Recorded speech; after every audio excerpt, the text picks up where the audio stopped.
y amigos, invito a abrir las Biblias en el libro de Éxodo, capítulo 13. Continuamos por este viaje en el estudio de este apasionante libro y vamos a culminar el capítulo 13 en esta oportunidad. Leo para ustedes versículos 17 hasta el final. Éxodo 13, 17. Y luego que Faraón dejó ir al pueblo, Dios no los llevó por el camino de la tierra de los filisteos, que estaba cerca, porque dijo Dios, para que no se arrepienta el pueblo cuando vea la guerra y se vuelva a Egipto. Mas hizo Dios que el pueblo rodease por el camino del desierto del Mar Rojo, y subieron los hijos de Israel de Egipto armados. Tomó también consigo Moisés los huesos de José, el cual había juramentado a los hijos de Israel, diciendo, Dios ciertamente os visitará, y haréis subir mis huesos de aquí con vosotros. Y partieron de Sucot y acamparon en Etam, a la entrada del desierto. Y Jehová iba delante de ellos de día en columna de nube para guiarlos por el camino, y de noche en una columna de fuego para alumbrarles, a fin de que anduviesen de día y de noche. Nunca se apartó de delante del pueblo la columna de nube de día, ni de noche la columna de fuego. Hasta aquí leemos en la palabra del Señor. Seguramente usted ha escuchado numerosas historias, testimonios o anécdotas acerca de la maravillosa protección del Señor para con su pueblo. Quizás usted mismo haya experimentado cómo el Señor lo ha protegido de alguna manera especial. Yo recuerdo que me llamó mucho la atención una situación que hubo tiempo después que yo había venido a vivir a Costa Rica. Me enteré de un accidente de trenes que hubo en Argentina, muy serio. Un tren que llegaba a la ciudad de Buenos Aires y no frenó, llegando a la estación, era la estación final, y era un tren evidentemente cargado con muchísimos pasajeros y chocó, digamos, fallaron los frenos y chocó contra el final de la estación. Usted sabe lo que pasa en los accidentes de trenes, ¿verdad? Muchos de los vagones se arrugan todos, se compactan, ¿verdad? Y es por eso que hay tantas muertes, específicamente en ese caso de accidentes. A veces hay descarrilamientos, pero es otro tipo de accidente, pero cuando chocan contra el final es trágico.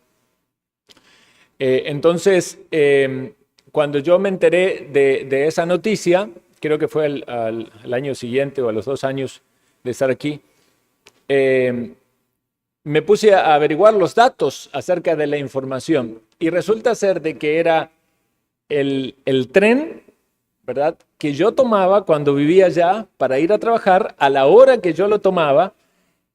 Y particularmente una de las cosas que más me impactó a medida que leía los detalles de ese accidente era que yo tenía la costumbre, cuando llegaba a la estación, de pararme y ir a un vagón en particular que no tenía asientos, donde la gente montaba con sus bicicletas, ¿verdad? Y era le decían el furgón, era un vagón, tenía como 2 vagones que no tenían asientos, ¿verdad? A veces gente que ocupaba entrar con alguna bolsa o algo grande usaba eso. Bueno, cuando yo empecé a ver los datos y la información de esa noticia, precisamente esos vagones que no tenían nada fueron los que quedaron totalmente destruidos, ¿verdad? Y yo meditaba sorprendido, ¿verdad?, de que si hubiera estado en ese momento en en Argentina. Si Dios no me hubiera traído aquí, uno no sabe, ¿verdad?, lo que hubiera pasado exactamente, pero de acuerdo al uso de la lógica del razonamiento, yo debería haber estado en ese tren. Bueno, entonces uno piensa en cómo Dios tiene sus determinaciones para las personas en este mundo, y muchas veces no entendemos cómo Dios ha guiado nuestra vida y nos ha protegido de cosas que nos hubieran pasado. A veces hacemos esa reflexión en el hogar porque vemos cómo Dios protege a nuestros niños de accidentes, ¿verdad?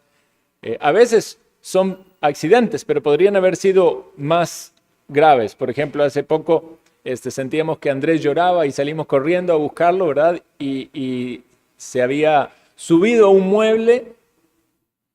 No, más bien él quería levantar un mueble que estaba en el piso y el mueble se le vino, pero nada más le majó un poquitito el pie, ¿verdad?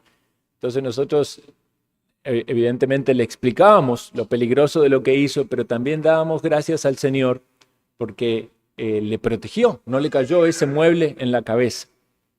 Ahora, alguien puede decir, bueno, pastor, pero ya yo conozco casos de personas que han tenido un accidente o algo y realmente el desenlace no fue afortunado, o sea, fue algo, pasó algo malo. Bueno, debemos pensar esto. Ciertamente, en los planes y en la providencia y en la soberanía del Señor están determinados que pasen cosas que no nos agradan. Pueden, incluso el mismo pueblo de Dios, los creyentes pueden enfrentar situaciones adversas, accidentes, pasar por catástrofes o enfermedad o muerte. No estamos diciendo que Dios va a librar a su pueblo o a los creyentes de pasar por cualquier aflicción, pero sin embargo, debemos ver la mano de Dios de una manera especial para con su pueblo al cumplir sus propósitos y protegiéndolo de una manera especial. O sea, nosotros, todos los que tenemos nuestra fe colocada en Dios, podemos confiar en que Dios nos protege. Y es más, podríamos pensar también en aquellos que todavía no son creyentes, pero que están en el plan de Dios, que hayan de serlo, que Dios les va a salvar. También podemos pensar que Dios los protege. Dios los está guardando hasta el momento en que vengan al conocimiento de la salvación, porque ese es el plan de Dios. Dios quiere salvarlos. Y obviamente cuando vienen a la salvación también los seguirá protegiendo. Pero entonces lo que quiero enfatizar es que hay un cuidado y una protección especial de Dios para con su pueblo, para con los elegidos.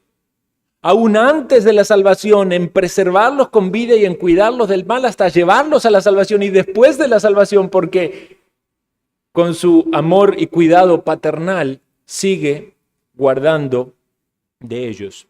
Entonces, aunque Dios también tiene en su plan para muchos creyentes pasar por dolores, aflicciones y adversidades que pudiéramos pensar como que no hay protección, no es así. Debemos pensar, Dios nos protege si Dios protege a su pueblo. Por eso el salmista dice en el Salmo 46 así: Dios es nuestro amparo y fortaleza, nuestro pronto auxilio en las tribulaciones. Por tanto, no temeremos, aunque la tierra sea removida y se traspasen los montes al corazón del mar, aunque bramen y se turben sus aguas y tiemblen los montes a causa de su braveza. Entonces, tenemos un texto aquí donde se nos relata la salida del pueblo de Israel de Egipto, pero puntualmente esta primera etapa de la salida, donde vemos la maravillosa protección de Dios para con ellos. Faraón los deja salir con todos los poderes, las señales milagrosas que Dios hizo en medio de ellos, y nos dice el versículo 17, que los llevó no por el camino que era el camino más cercano, que aquí se identifica como el camino de la tierra de los filisteos, es decir, para ir desde Egipto hacia Israel, el camino más cercano era el camino de la tierra de los filisteos. Había 5 ciudades de los filisteos hasta llegar a la tierra prometida.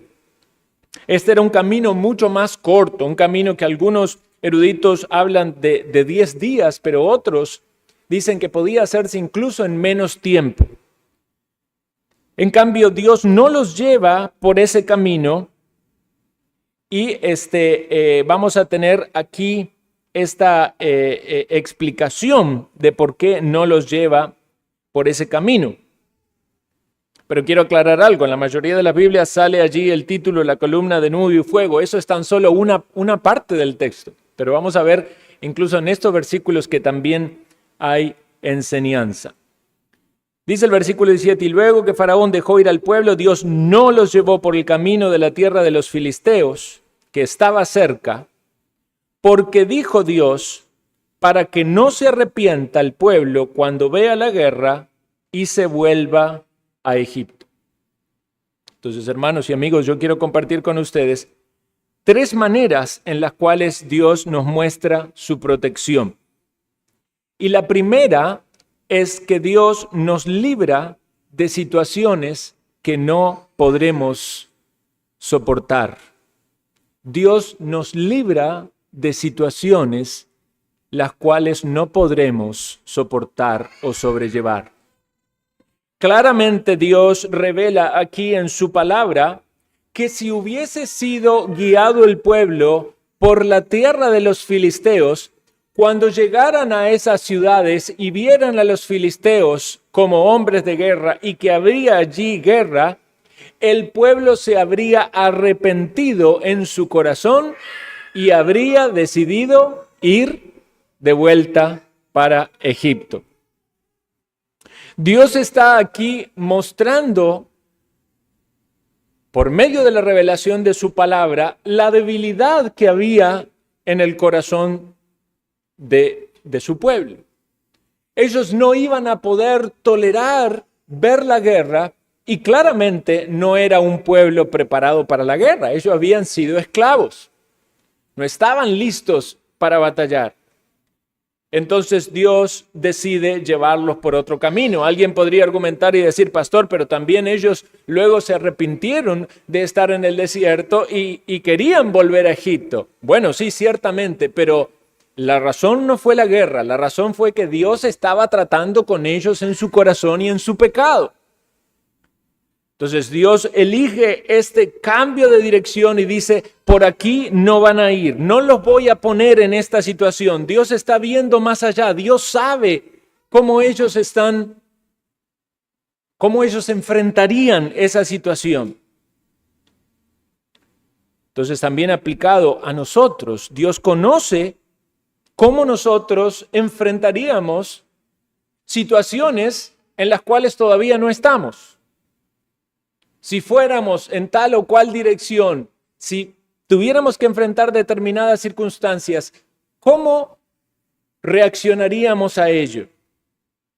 Bueno, Dios, que conoce todas las cosas, ve nuestra debilidad y de algún modo su protección tiene que ver en no guiarnos por determinados lados, sino más bien llevarnos por otros caminos. Podemos pensar también en ese texto de 1 Corintios 10:13 que dice, no nos ha sobrevenido ninguna tentación que no sea humana, pero fiel es Dios que no os dejará ser tentado más de lo que podéis resistir, sino que dará también, juntamente con la tentación, la salida para que podáis soportar. Y no debemos pensar aquí en Dios como tentando en el sentido de provocándonos a pecar. La palabra tentación, prueba, en el original es la misma, sino más bien como Dios en su providencia dirigiendo las cosas y no poniéndonos en una situación en la cual no tengamos la gracia y los recursos para poder sobreponernos a eso confiando en Dios. Y de algún modo esto nos debería traer consuelo. ¿Por qué? Porque Dios nos está, en base a ese conocimiento que tiene de nuestra debilidad, nos está protegiendo. Él está guardándonos. Él sabe nuestras debilidades. También nos hace reflexionar esto de que aquellas cosas en las cuales estamos viviendo, estamos enfrentando, aun cuando sean estas adversidades, debemos pensar de que si Dios nos ha colocado allí, tenemos en Dios los recursos para sobreponernos. Tenemos la salida, podemos soportar. No se ha escapado de la mano de Dios la dirección por donde va nuestra vida. Sí, es cierto, muchas veces tenemos que enfrentar las consecuencias de nuestras malas decisiones o de nuestros pecados. Hay algunas veces donde Dios oculta su rostro y nosotros quedamos en nuestra debilidad. Muchas veces tenemos que chocar y enfrentarnos con nuestra propia incapacidad. Por eso lo hemos meditado en los Salmos, en los miércoles de la reunión de oración. El salmista dice en varias oportunidades: no escondas tu rostro de mí.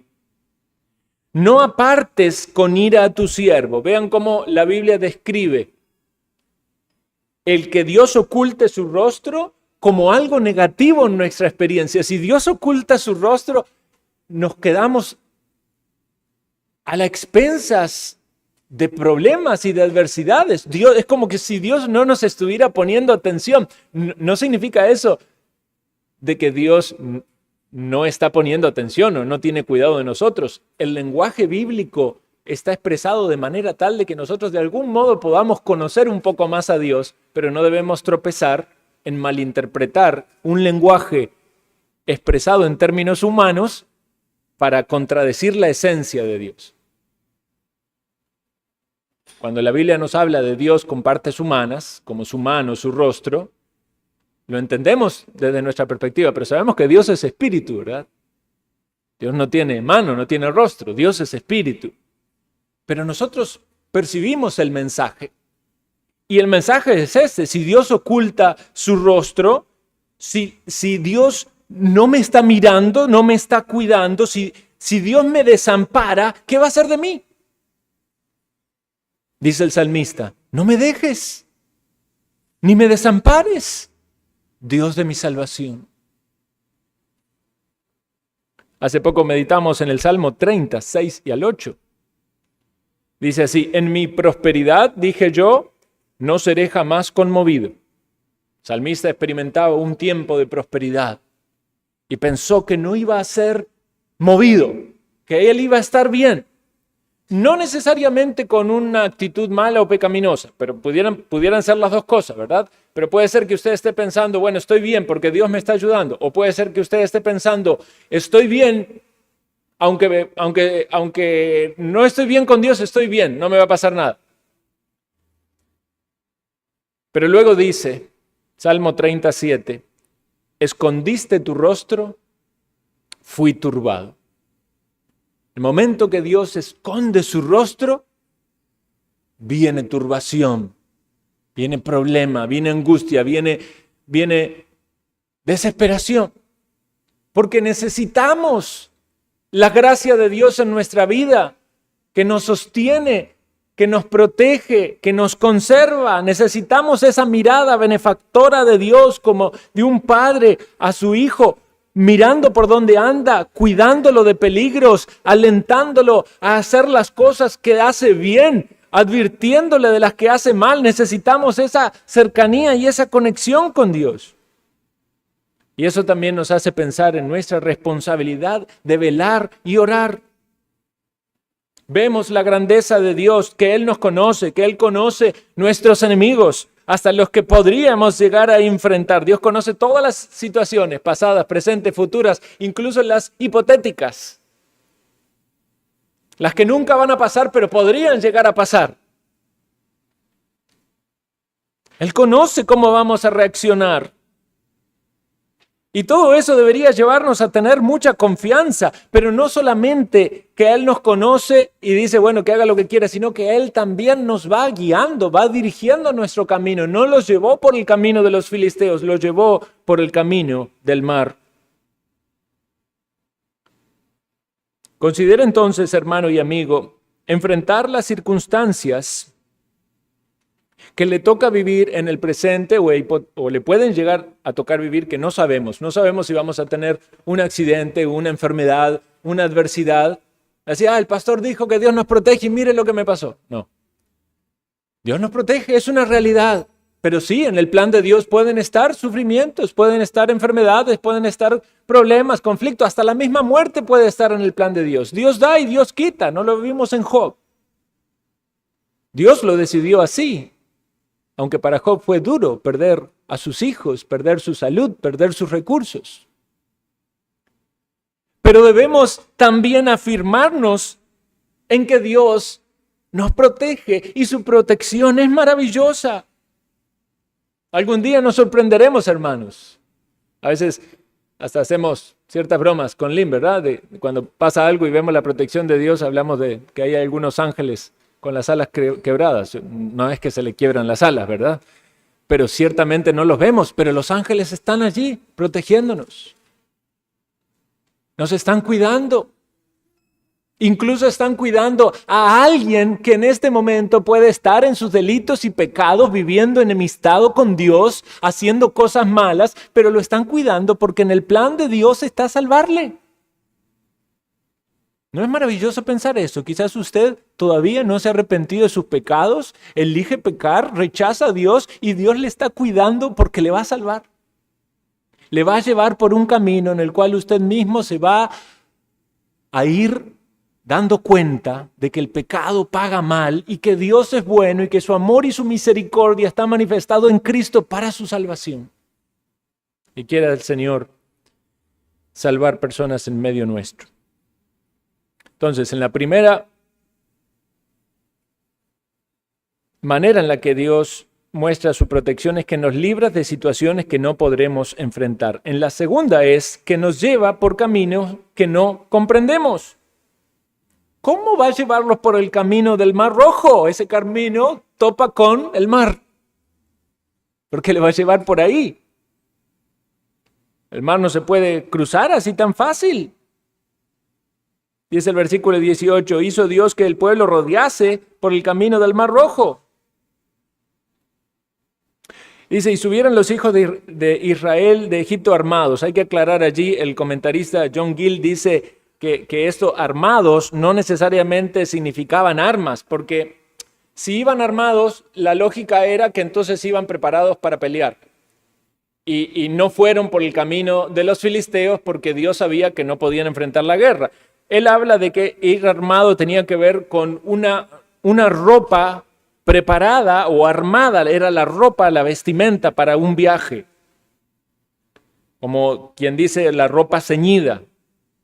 Además, difícilmente los egipcios le dieron armas a los hebreos. Lo que sí le dieron y sabemos por el testimonio bíblico es que le dieron alhajas, oro y joyas y cosas que ellos le pidieron, pero no tenían armas. Entonces Dios los lleva por este camino, por el camino del mar. Los caminos de Dios son distintos a los caminos que nosotros podemos planear. ¿Acaso no te ha llevado Dios en tu vida por caminos que no te imaginaste? Piensa en tu vida. Piensa en los planes o sueños que tú tenías en tu infancia, en las cosas que querías hacer y lograr, y por dónde te llevó Dios. Puede ser que haya habido variaciones en esos caminos. Puede ser que incluso en el presente estés viviendo cosas distintas a las que te hubieras imaginado. Puede ser que esa historia sea historia de frustraciones, de desánimos, de humillaciones, pero estaban en el plan de Dios para con tu vida y están porque Dios aún sigue tratando contigo. Todavía vives, todavía respiras, todavía estás aquí. Vienes porque quieres escuchar la voz de Dios. Atiende a esto entonces. Dice el profeta Isaías, 55:8. Porque mis pensamientos no son vuestros pensamientos, ni vuestros caminos mis caminos, dijo Jehová. Como son más altos los cielos que la tierra, así son mis caminos más altos que vuestros caminos, y mis pensamientos más que vuestros pensamientos. En nuestros pensamientos nosotros planeamos lo mejor para nuestras propias vidas, pero luego nos damos cuenta de que no podemos hacer todo lo que queremos. Y en medio de eso opera la soberanía de Dios, la providencia de Dios, la guía de Dios.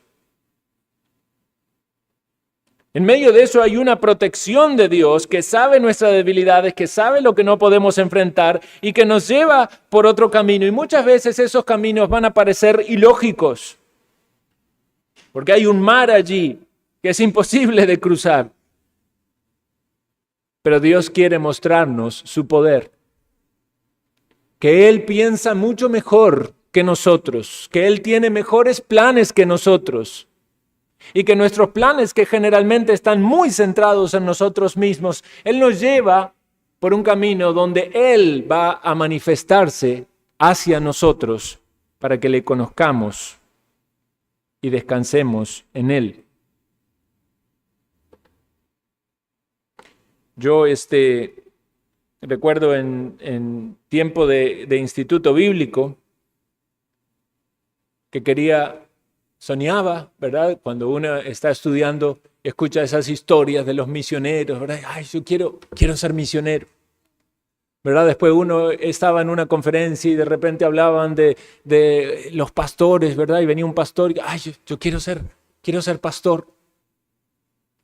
Y después entonces termina el tiempo de preparación del instituto bíblico y da uno pasos y en medio de esos pasos hay muchas fallas y errores y frustraciones. Yo me recuerdo que me volví a mi ciudad con la idea de fundar una iglesia allí. Hacíamos reuniones y hacíamos evangelismo, ¿verdad? Y claro, con quizás un poco de conocimiento bíblico, no del todo un entendimiento claro de la eclesiología y de cómo una iglesia debía establecerse, pero con buenas motivaciones y deseos de hacer cosas para el Señor. El asunto fue de que con el paso del tiempo, digamos, no hubo fruto, no prosperó, ¿verdad?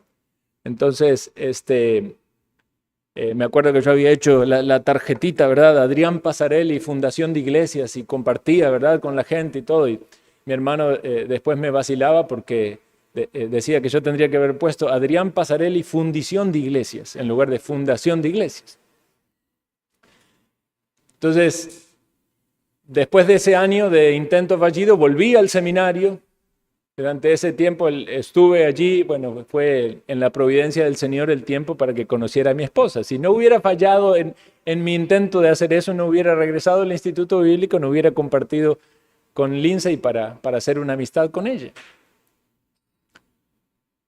Luego entonces yo decía, bueno, quiero ser pastor y entonces digo, tengo que buscar una iglesia donde haya un pastor para que un pastor me entrene. Y entonces fui a la iglesia donde elegí el mejor pastor que podía haber y yo anhelaba ser entrenado por ese pastor, pero ese pastor tenía otros pupilos a los cuales entrenar. Y entonces uno dice, bueno, ¿será que no es el plan de Dios? Y hay una renuncia y una entrega al Señor. Bueno, Dios en su misericordia tuvo esas cosas para mí. Dios tenía en su plan que yo sea un pastor, tenía en su plan incluso que sea un misionero, pero no fue en mi tiempo, ni fue por mis caminos. Fue en el tiempo de Dios y en los caminos de Dios. El Señor nos lleva por muchos caminos que no comprendemos, pero debemos entender de que sus caminos son mejores que los nuestros.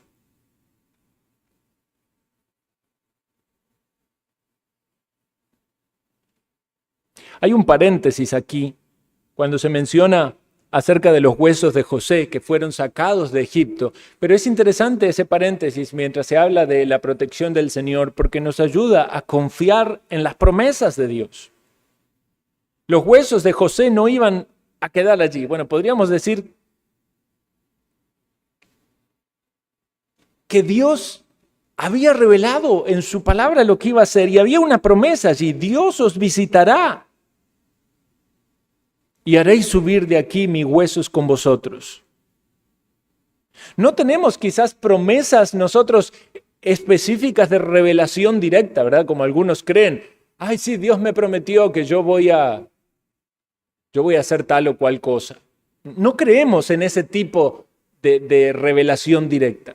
Pero tenemos promesas en su palabra en las cuales podemos reafirmarnos y confiar.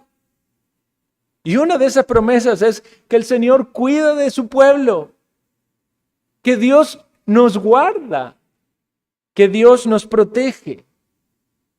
Aún después de muerto, disfrutando José de la presencia de Dios, aún sus huesos estaban en el cuidado y en el plan de Dios. Sus huesos no quedaron en esa nación pagana, sino que fueron llevados a la tierra prometida.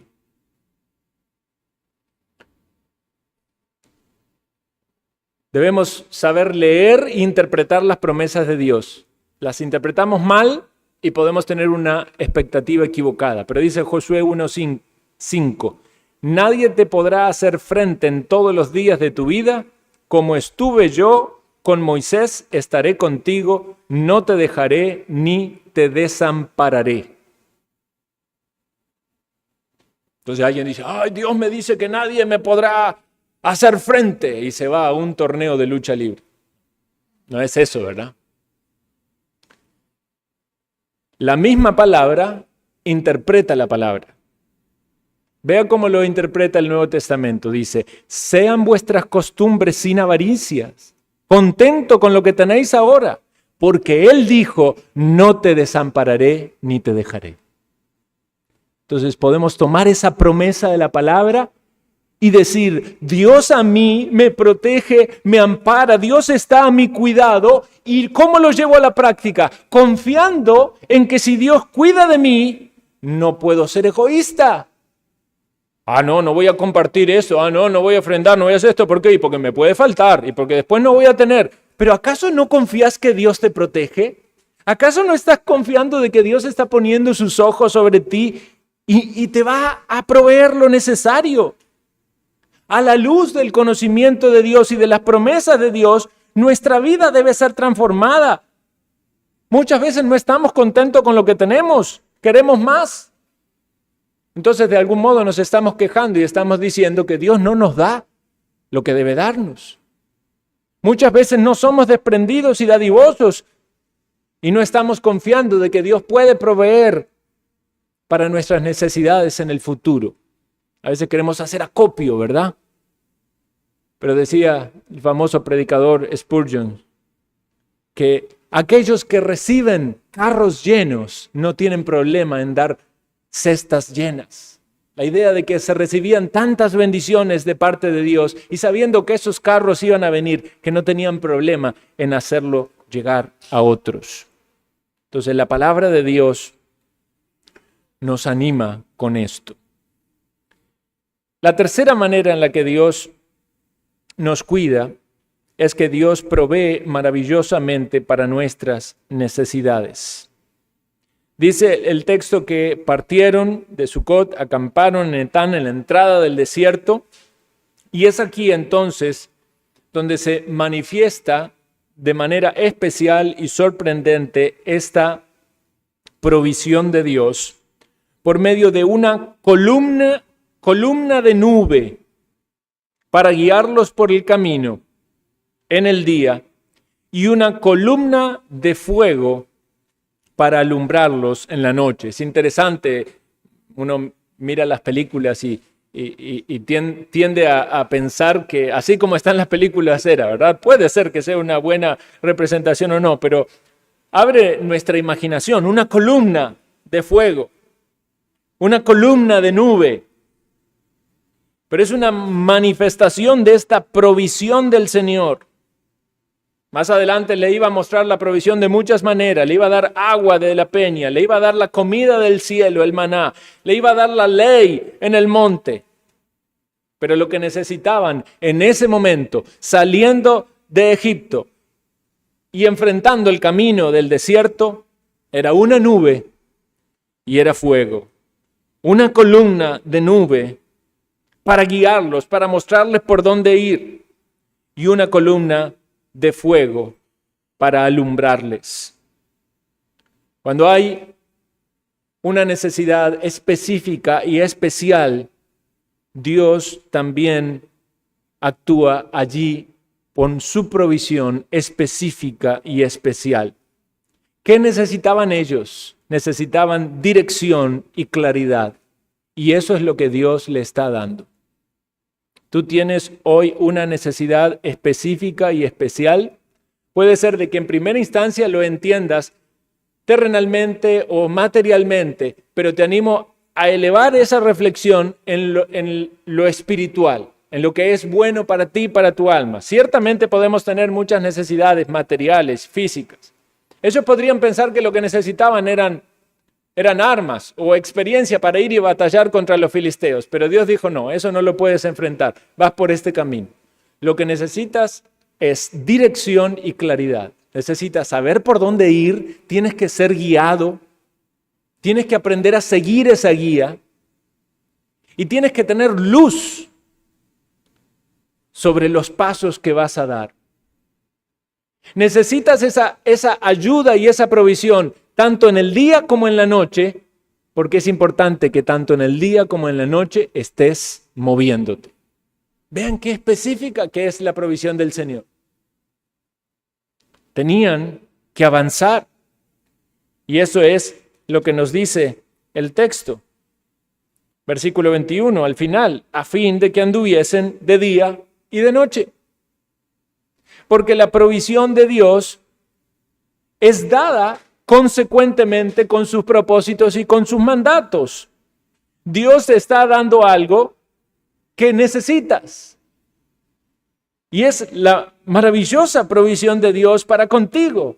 Debes valorarla, decir, no quiero esa nube, no quiero esa columna, pero te lo está dando Dios, lo necesitas. Muchas veces no valoramos las cosas hasta que no las tenemos. Pero debemos considerar antes, Dios nos está dando eso. Debo valorarlo. Dios hoy nos da cosas, hermano, nos da el alimento de su palabra. Particularmente aquí a nosotros, nos da una iglesia. Nos da 2 cultos, nos da una reunión de oración, nos da la oportunidad de salir a evangelizar. Si yo no lo valoro, después no me queje cuando no lo tengas. Decía Paul Washer, tenemos la libertad de evangelizar. Cuando venga persecución, muchos se van a lamentar de no haber aprovechado esas oportunidades de ir y compartir el evangelio. Ya no se puede, te persiguen, tienes que hacerlo en oculto. Entonces Dios nos está dando y debemos valorar eso porque suple nuestra necesidad. Él quiere que nosotros avancemos y Él se encarga de proveer lo necesario para que avancemos. Y si entendemos esto, nuestra percepción aún de todas las cosas, de las provisiones que tenemos, tanto espirituales como materiales, van a tener mayor sentido. ¿Por qué Dios te da todo lo que te ha dado materialmente? Sí, ciertamente puedes disfrutarlo, Dios se alegra con que lo disfrutes. Pero también hay propósitos para los planes de Dios. Quizás Dios te ha provisto porque quiere usarte en ese sentido, para bendecir a otros. Nosotros lo hemos experimentado aquí al tener este templo. Las iglesias que nos donaron en Estados Unidos podrían haber hecho otra cosa, ¿verdad? Podrían haber comprado, qué sé yo, un lugar de esparcimiento para los hermanos. Podrían haberse ido de vacaciones todos juntos a algún lugar, pero eligieron aportar para una iglesia aquí que no tiene los medios para hacerlo. Entonces pensaron cómo la provisión de Dios para ello era a su vez el canal para bendecir a otros. Y debemos pensarlo también así espiritualmente. Si Dios te ha provisto y te ha capacitado con dones, con talentos, con oportunidades para edificar y ministrar a otros, debe ser responsable en el uso de todas esas cosas. Su provisión tiene propósito y debemos saber su voluntad para valorarla y aprovecharla.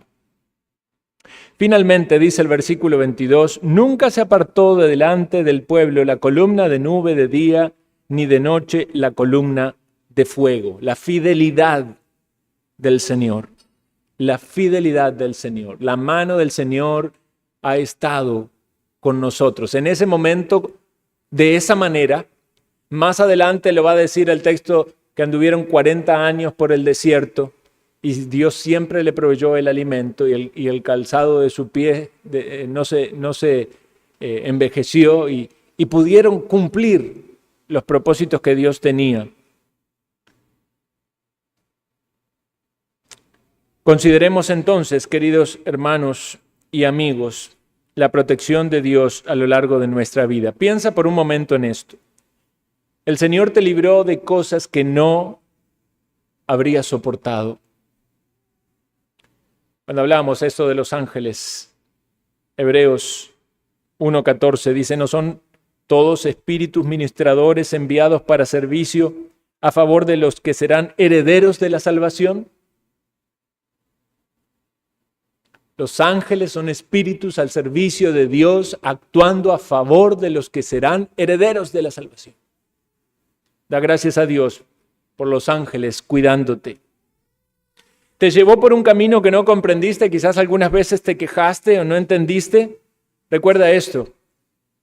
Hay camino que al hombre le parece derecho, pero su fin es camino de muerte. Más bien da gracias a Dios que enderezó tus pasos, que corrigió tus veredas, que te llevó por el camino que Él ha determinado. Sí, ciertamente, si has tomado malas decisiones, si has enfrentado las consecuencias, debes ser responsable en eso. Pero en tanto y en cuanto la decisión y determinación está en la mano de Dios, entonces reconócelo y exáltalo por su bondad. Finalmente te proveyó todo lo que necesitabas. Apóstol Pablo podía decir que pasó hambre, pasó persecución, pasó ayunos, desvelos. Pero eso no significa de que Dios no lo protegió, no lo guardó y no proveyó para él. Él decía, por todo y en todo estoy enseñado.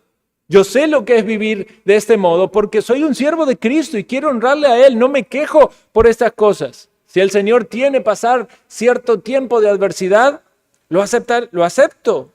Y sigo adelante porque quiero servirle y honrarle. Pero ciertamente, hermanos, la mayoría de nosotros tenemos que decir, estamos tan lejos de las adversidades que pasaron los apóstoles, que quejarnos a la luz de la experiencia de ellos debería darnos vergüenza. Porque la mayoría de nosotros tenemos un techo, una cama donde dormir, tenemos alimentos que comer, tenemos paz. Y el Señor nos da mucho más de lo que necesitamos. El Señor nos da su guía y su luz. Y quisiera enfatizar, al finalizar, en la importancia de la mayor provisión para cualquier persona en este mundo, especialmente para los que somos de Cristo. Es Él mismo, es Cristo. Él es nuestro guiador. Dice acerca de Belén, de la tierra de Judá, ¿no eres la más pequeña de entre los príncipes de Judá? Porque de ti saldrá un guiador que apacentará a mi pueblo Israel. Esa columna de nube no solamente cubriría los rayos del sol fuerte del desierto, sino que también mostraba el camino por donde ir. Y Jesús es nuestro guiador. En Juan 1:1 en adelante dice así, en el principio era el verbo y el verbo era con Dios y el verbo era Dios. Este era en el principio con Dios. Todas las cosas por Él fueron hechas y sin Él nada de lo que ha sido hecho fue hecho. En Él estaba la vida. Y la vida era la luz de los hombres. La luz en las tinieblas resplandece y las tinieblas no prevalecieron contra ella. Hubo un hombre enviado de Dios, el cual se llamaba Juan. Este vino por testimonio para que diese testimonio de la luz, a fin de que todos creyesen por él. No era él la luz, sino para que diese testimonio de la luz. Aquella luz verdadera que alumbra a todo hombre venía a este mundo. En el mundo estaba y el mundo por él fue hecho, pero el mundo no le conoció. A lo suyo vino y los suyos no le recibieron. Mas a todos los que le recibieron, a los que creen en su nombre, les dio potestad de ser hechos hijos de Dios, los cuales no son engendrados de sangre, ni de voluntad de carne, ni de voluntad de varón, sino de Dios. ¿Quieres luz que alumbre tu camino? Ve la luz que es Cristo. Él es el que te muestra por dónde ir. Él es el camino al Padre. Él es la verdad y Él es la vida. Claro, nosotros en nuestra naturaleza caída nos queremos alejar de la luz. Por eso dice también Juan el evangelista que la luz vino al mundo y los hombres amaron más las tinieblas que la luz porque sus obras eran malas. El que hace lo malo se esconde de la luz, no viene a la luz, no quiere que sea reprendida en sus obras. Quiere más bien barrer la basura y ponerla debajo de la alfombra. Pero Dios prende la luz, muestra la basura y la mugre de nuestra condición humana, de nuestro pecado, de nuestras cosas malas que hemos hecho al quebrantar la ley. Y te recuerda que el Dios que te protegió desde el momento en que naciste, que no te ha pasado, no ha finalizado tu vida en una instancia anterior. Algunos estuvieron hasta muy cerca de la muerte, pero no te moriste. Todavía tienes aliento. Todavía Dios te da oportunidades. No quieras esconder tu pecado de Dios, porque Dios lo conoce, aún mejor que tú mismo. Reconoce que ese Dios que te ha cuidado durante todo este tiempo, lo hace porque te ama y porque te lleva al conocimiento de Él mismo a través de Jesucristo. Ve a Jesucristo, mucho más valiosa que esa columna de nube o esa columna de fuego, que guía tu camino, que alumbra tu corazón, para que tengas una relación real, genuina con Dios.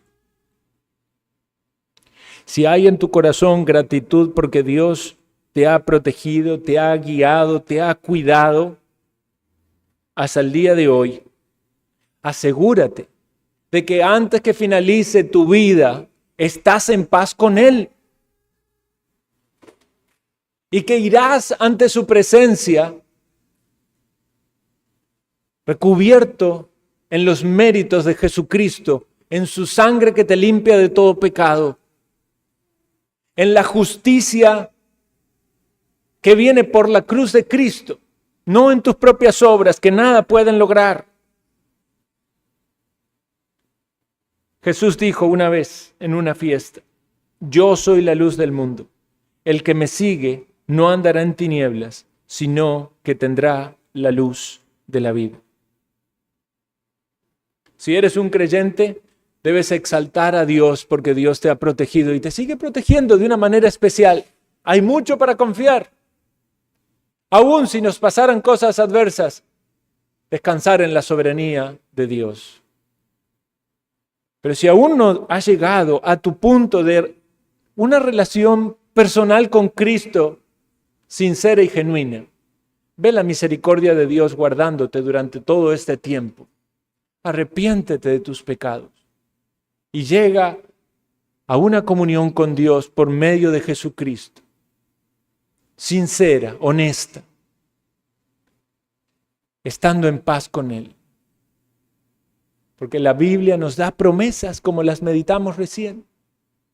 Y la promesa no es solo cuidarte y protegerte terrenalmente, sino darte salvación, vida eterna. Jesús dijo: el que oye mi palabra y cree en el que me envió, no vendrá a condenación, mas ha pasado de muerte a vida. Has pasado de muerte a vida, y si no has pasado de muerte a vida, está cerca tuyo. En tu mente, en este momento, en tu corazón, el mensaje de la esperanza, de la salvación. Adquiérelo por la fe. Recíbelo por la fe. Y experimentarás la fidelidad de Dios que cumple sus promesas. Oremos.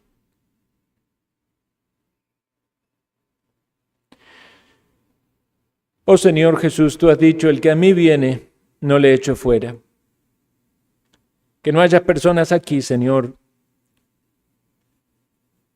que rechazan o rehúsan ir a ti en arrepentimiento y en fe. Porque todos aquellos, Señor, que así lo hemos hecho, reconocemos que tu mano de protección, de misericordia, de provisión ha estado en nuestra vida y también estará.